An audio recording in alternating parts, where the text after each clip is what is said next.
just went through a bad divorce like 3 years prior.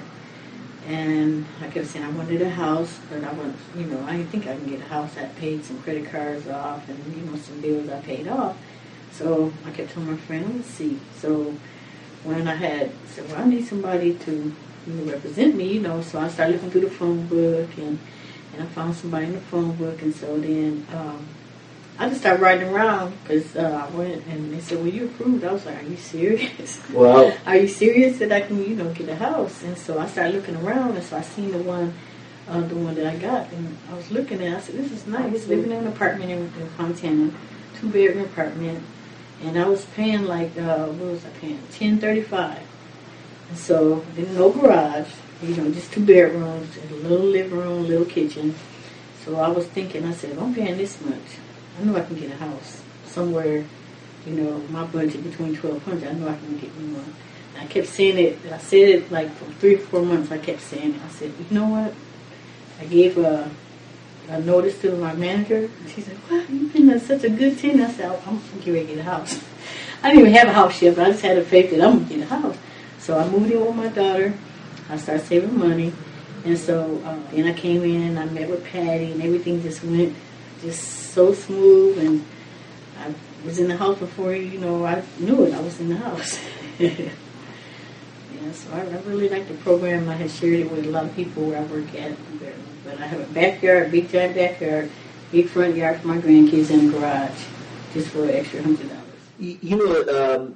There actually are a lot of people just like you who really don't realize that they can buy a home at such a good price where the payments are so low.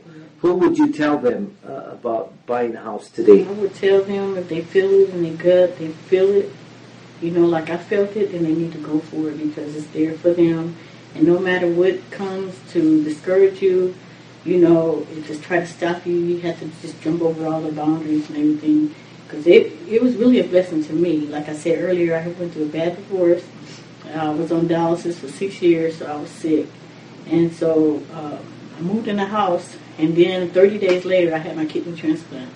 So that's a blessing to me. God blessed me with the house. He had me be somewhere where I can come home and get well. And I just went back to work, and so it's like, you feel it, then go for it. So I know that was a blessing from God. You have to have it because people come, what are you going to do? You can't do this, you can't do that. It's like when I was on dialysis, the doctor told me things that was going to stop. I wasn't going to do that. I would look at him and say, you can't tell me that.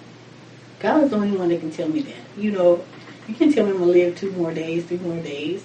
He has the future in his hand. That's, where I believe. And so when I got the house and everybody came to see it, they thought, well, it's probably just a piece of junk. When they went, they said, oh, this is so beautiful. Oh, my God, God really blessed you. And I was like, yeah, everything that the enemy took from me and had me struggling, I said, look, with God, he's just starting to bless me. And everything just came like within 30 days, everything just came. And I'm just very happy.